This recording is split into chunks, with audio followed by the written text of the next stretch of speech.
नमस्कार साथियों, मैं शिवम स्वागत करता हूं आपका आपके अपने इस चैनल पर। दोस्तों, आज हम एक बहुत ही ज्ञानवर्धक और रोचक कहानी सुनने वाले हैं। अगर आप हर दिन एक नई कहानी सुनना चाहते हैं तो आप अपने इस चैनल को सब्सक्राइब अवश्य करें और बेल आइकन को सभी पर सेट करें। चलिए कहानी को आरंभ करते हैं। प्यारे मित्रों, गांव के बाहरी हिस्से में एक छोटा सा इलाका था जिसे लोग सुखपुरा कहते थे। यह गांव अपनी प्राकृतिक खूबसूरती के लिए मशहूर था। चारों तरफ फैले हरियाली के बीच बहती नदी, ढान के लहलहाते खेत और पक्षियों की चहचहाहट ने इसे किसी स्वर्ग जैसा बना दिया था। लेकिन इस गांव के जीवन की सच्चाई इन सुंदरियों से कोसों दूर थी। यहां की सबसे बड़ी समस्या थी कि गांव की अधिकांश महिलाएं विधवा थीं। सुखपुरा की सुमित्रा, एक 28 वर्षीय महिला, इस गांव में अपने पति अर्जुन और 2 छोटे बच्चों के साथ रहती थी। अर्जुन मेहनतकश था और परिवार के लिए खदान में काम करता था। सुमित्रा दिन भर घर संभालने और बच्चों की देखभाल में व्यस्त रहती, लेकिन उसके दिल में हमेशा एक अजीब सी बेचैनी रहती। गांव में ऐसी कई महिलाएं थीं जिन्होंने अपने पति को खो दिया था। किसी ने खदान में दुर्घटना के कारण तो किसी ने बीमारी से। सुमित्रा के लिए यह डर हमेशा बना रहता था कि कहीं उसके साथ भी ऐसा न हो। उसका पति अर्जुन खदान में लंबे समय तक काम करता था। वह जानती थी कि खदान का काम कितना खतरनाक है। वहां सुरक्षा के कोई पुख्ता इंतजाम नहीं थे। धूल और गैस के कारण कई मजदूर बीमार पड़ जाते थे, लेकिन ठेकेदार को इसकी परवाह नहीं थी। सुखपुरा गांव के पास स्थित खदान को काली खदान कहा जाता था। यह खदान गांव वालों के लिए रोजगार का मुख्य साधन था। यहां सैकड़ों मजदूर काम करते थे, लेकिन यह काम उनकी जिंदगी छीनने के लिए काफी था। अर्जुन और उसके साथियों का दिन सुबह जल्दी शुरू होता था। खदान में घुसते ही अंधेरा और धूल का गुब्बार उनका स्वागत करता। खदान के अंदर काम करने के दौरान हर समय मौत का खतरा बना रहता। कभी गैस लीक हो जाती तो कभी चट्टान गिरने का डर। खदान में काम करने वाले मजदूरों को ना तो पर्याप्त सुरक्षा उपकरण मिलते थे और ना ही चिकित्सा की सुविधा। ठेकेदार साहब, जिसका असली नाम बलराज सिंह था, एक अमीर और प्रभावशाली व्यक्ति था। उसकी नजर में मजदूर सिर्फ मुनाफा कमाने का जरिया थे। उसने खदान के हालात सुधारने के लिए कभी कोई कदम नहीं उठाया। अगर कोई मजदूर बीमार हो जाता या दुर्घटना में घायल हो जाता तो उसे तुरंत काम से निकाल दिया जाता। एक दिन अर्जुन काम से लौटकर घर आया तो उसने देखा कि सुमित्रा उदास बैठी थी। क्या हुआ, तुम इतनी चुप क्यों हो? उसने पूछा। सुमित्रा ने हल्की आवाज में कहा, अर्जुन, मुझे खदान की चिंता सताती रहती है। गांव में आए दिन किसी न किसी के पति की मौत की खबर सुनने को मिलती है। मैं नहीं चाहती कि मेरे बच्चों का भविष्य भी अनाथों जैसा हो। अर्जुन ने सुमित्रा का हाथ पकड़कर कहा, मैं समझता हूं, लेकिन हमारे पास और कोई रास्ता नहीं है। अगर मैं काम छोड़ दूं तो घर कैसे चलेगा? मैं वादा करता हूं कि जितना हो सके खुद का ख्याल रखूंगा। लेकिन सुमित्रा के मन को चैन नहीं आया। उसने अर्जुन से कहा, क्या कोई दूसरा काम नहीं हो सकता? खेतों में मजदूरी कर लो या शहर जाकर कोई नौकरी ढूंढ लो। अर्जुन ने सिर झुका लिया। वह जानता था कि गांव में खदान के अलावा दूसरा कोई रोजगार नहीं था।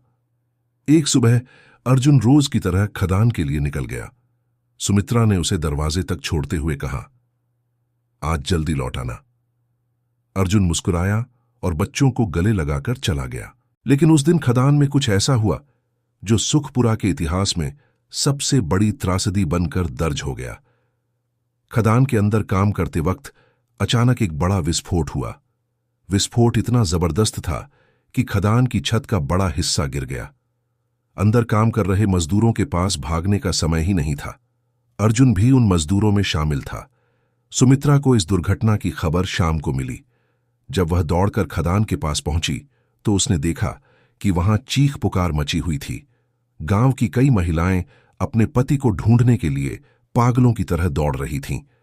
सुमित्रा भी अर्जुन का नाम पुकारती रही, लेकिन कोई जवाब नहीं मिला। 3 दिनों तक बचाव कार्य चलता रहा, लेकिन अधिकतर मजदूर मलबे में दबकर मर चुके थे। अर्जुन का शव भी निकाला गया। सुमित्रा अपने पति को खो चुकी थी। उसकी जिंदगी में अंधेरा छा गया। अर्जुन की मृत्यु के बाद सुमित्रा की जिंदगी जैसे ठहर गई। गांव में उसकी तरह और भी कई महिलाएं थीं जिन्होंने इस हादसे में अपने पति खो दिए थे। सुखपुरा में मातम का माहौल था। हर घर से रोने चीखने की आवाजें आ रही थीं। सुमित्रा के बच्चे अबोध थे और यह समझने की कोशिश कर रहे थे कि उनके पिता क्यों नहीं लौटे। सुमित्रा अपने कमरे में बैठकर अर्जुन की तस्वीर देख रही थी। उसकी आंखों में आंसुओं का सैलाब था। उसने तस्वीर को गले लगाकर कहा, तुमने मुझसे वादा किया था कि सब ठीक रहेगा। अब मुझे और मेरे बच्चों को कौन संभालेगा? गांव की महिलाएं सुमित्रा को सांत्वना देने आईं। उनमें से कई विधवाएं थीं जिन्होंने पहले ही अपने पति खो दिए थे। उन्होंने सुमित्रा से कहा, हम सबने यही दर्द सहा है, लेकिन अब हमें चुप नहीं रहना चाहिए। हमें इसके खिलाफ आवाज उठानी होगी। सुमित्रा ने धीरे धीरे अपने गम को अपने अंदर दबाना शुरू किया। उसने फैसला किया कि वह इस अन्याय के खिलाफ आवाज उठाएगी। उसने गांव की अन्य विधवाओं को इकट्ठा किया और उनसे कहा, हमें ठेकेदार के खिलाफ खड़ा होना होगा।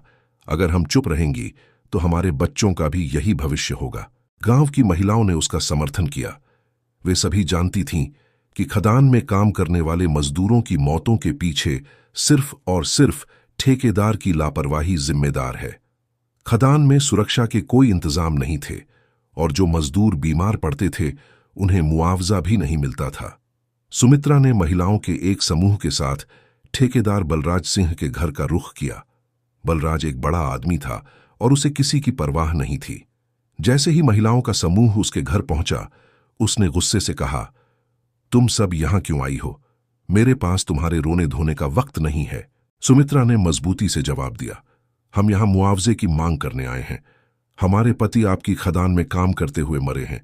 ये आपकी जिम्मेदारी है कि हमें न्याय और मुआवजा मिले। बलराज ने हंसते हुए कहा, तुम औरतें क्या जानो, खदान में काम करना कितना जोखिम भरा है। मैंने किसी को जबरदस्ती नहीं बुलाया था। जो हुआ वह एक हादसा था। सुमित्रा ने गुस्से में कहा, हादसा आपकी लापरवाही का नतीजा था। अगर खदान में सुरक्षा के सही इंतजाम होते तो आज हमारे पति जिंदा होते। हम यहां से तब तक नहीं जाएंगे जब तक हमें न्याय नहीं मिलता। ठेकेदार ने महिलाओं की बात अनसुनी कर दी, लेकिन सुमित्रा और अन्य महिलाओं ने हार मानने से इनकार कर दिया। उन्होंने गांव में एक बड़ा आंदोलन शुरू करने का फैसला किया। सुमित्रा ने गांव के बाकी मजदूरों और युवाओं से समर्थन मांगा। उसने कहा, अगर हम आज खड़े नहीं हुए तो आने वाली पीढ़ियां भी इसी खदान की बलि चढ़ जाएंगी। गांव के लोग धीरे धीरे इस आंदोलन में शामिल होने लगे। सभी ने मिलकर खदान के बाहर धरना शुरू कर दिया। वे नारे लगा रहे थे, हमारा हक हमें दो, ठेकेदार की तानाशाही बंद करो, खदान मजदूरों को न्याय दो। आंदोलन ने धीरे धीरे बड़ा रूप ले लिया। इस खबर ने जिला प्रशासन का ध्यान खींचा। सरकारी अधिकारी गांव पहुंचे और ठेकेदार से जवाब मांगा। ठेकेदार ने पहले इसे टालने की कोशिश की, लेकिन जनता के दबाव के आगे उसे झुकना पड़ा। सरकार ने खदान की जांच के आदेश दिए। जांच में यह साबित हुआ कि खदान में सुरक्षा के नियमों की धज्जियां उड़ाई जा रही थीं। ठेकेदार बलराज सिंह पर मुकदमा दर्ज किया गया और खदान को बंद कर दिया गया। आंदोलन के बाद सुमित्रा और गांव की महिलाओं ने ठेकेदार से मुआवजा प्राप्त किया, लेकिन सुमित्रा ने समझ लिया था कि यह लड़ाई सिर्फ मुआवजे की नहीं है। उसने गांव की महिलाओं को आत्मनिर्भर बनने के लिए प्रोत्साहित किया। सुमित्रा ने महिलाओं के लिए एक सिलाई केंद्र शुरू किया, जहां वे काम करके पैसा कमा सकती थीं। धीरे धीरे गांव की महिलाएं अपने पैरों पर खड़ी होने लगीं। सुमित्रा ने साबित कर दिया कि एक महिला की हिम्मत पूरे समाज को बदल सकती है। वह सुखपुरा की हर महिला के लिए प्रेरणा बन गई। उसने दिखाया कि अगर महिलाएं एकजुट होकर खड़ी हों तो किसी भी अन्याय के खिलाफ जीत हासिल की जा सकती है। सुमित्रा और अन्य महिलाओं के प्रयासों ने सुखपुरा को बदलना शुरू कर दिया। खदान बंद होने के बाद गांव में नए रोजगार के अवसर खोजना चुनौतीपूर्ण था, लेकिन सुमित्रा ने हार नहीं मानी। उसने जिला प्रशासन से संपर्क किया और उन्हें समझाया कि गांव की स्थिति सुधारने के लिए योजनाएं जरूरी हैं। सरकार ने सुमित्रा की बात सुनी और गांव में कौशल विकास केंद्र स्थापित करने का फैसला किया। यहां महिलाएं और युवा विभिन्न काम जैसे सिलाई, बुनाई, कृषि तकनीक और छोटे व्यवसायों की ट्रेनिंग लेने लगे। यह केंद्र धीरे धीरे आत्मनिर्भरता का प्रतीक बन गया। सुमित्रा का मुख्य ध्यान अब अपने बच्चों पर था। उसने ठान लिया था कि अपने बच्चों को पढ़ा लिखाकर एक बेहतर इंसान बनाएगी। अर्जुन का सपना था कि उसका बेटा पढ़ लिखकर बड़ा आदमी बने। सुमित्रा ने उस सपने को अपने दिल में जिंदा रखा। गांव की अन्य महिलाएं भी अपने बच्चों की पढ़ाई पर ध्यान देने लगीं। पहले जहां बच्चों को कम उम्र में ही मजदूरी करनी पड़ती थी, अब वे स्कूल जाने लगे। गांव में शिक्षा का महत्व बढ़ने लगा। जांच और मुकदमे के बाद बलराज सिंह को दोषी ठहराया गया। कोर्ट ने उसे 5 साल की जेल की सजा सुनाई और भारी जुर्माना लगाया। वह जुर्माना मुआवजे के रूप में गांव के मजदूरों और उनके परिवारों को बांटा गया। सुमित्रा और अन्य महिलाओं के संघर्ष ने यह दिखा दिया कि ताकतवर लोग भी कानून से ऊपर नहीं हैं। यह घटना पूरे जिले के लिए एक मिसाल बन गई। सुमित्रा अब सिर्फ एक विधवा नहीं थी, वह गांव की नेता और प्रेरणा बन चुकी थी। गांव की महिलाएं उसे दीदी कहकर पुकारती थीं। लोग अपनी समस्याओं को सुलझाने के लिए उससे सलाह लेने आते थे। सुमित्रा ने महिलाओं के लिए एक सहकारी समूह बनाया, जिसमें वे मिलकर छोटे व्यवसाय चलाने लगीं। यह समूह उन्हें आर्थिक रूप से मजबूत बना रहा था। सुमित्रा अब सिर्फ एक विधवा नहीं थी, वह गांव की नेता और प्रेरणा बन चुकी थी। गांव की महिलाएं उसे दीदी कहकर पुकारती थीं। लोग अपनी समस्याओं को सुलझाने के लिए उससे सलाह लेने आते थे। सुमित्रा ने महिलाओं के लिए एक सहकारी समूह बनाया, जिसमें वे मिलकर छोटे व्यवसाय चलाने लगीं।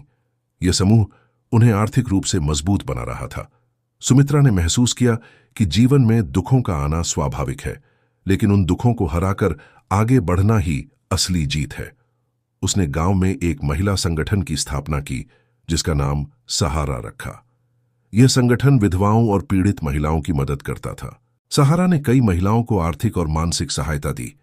संगठन ने यह सुनिश्चित किया कि खदान की त्रासदी जैसी घटनाएं फिर कभी न हों। सुमित्रा ने अपने जीवन के अनुभव से सीखा था कि किसी पर निर्भर रहने के बजाय आत्मनिर्भर बनना जरूरी है। उसने गांव की युवतियों को शिक्षित करने और उन्हें काम के योग्य बनाने के लिए लगातार प्रयास किए। उसने एक पुस्तकालय भी बनवाया, जहां बच्चे और युवा शिक्षा का लाभ उठा सकते थे। सुमित्रा के प्रयासों से सुखपुरा अब एक खुशहाल गांव बन गया था। खदान बंद होने के बाद लोग खेती और छोटे व्यवसायों में जुट गए थे। गांव का नाम अब स्वावलंबीपुरा रखने का प्रस्ताव रखा गया, क्योंकि यहां के लोग अब आत्मनिर्भर हो चुके थे।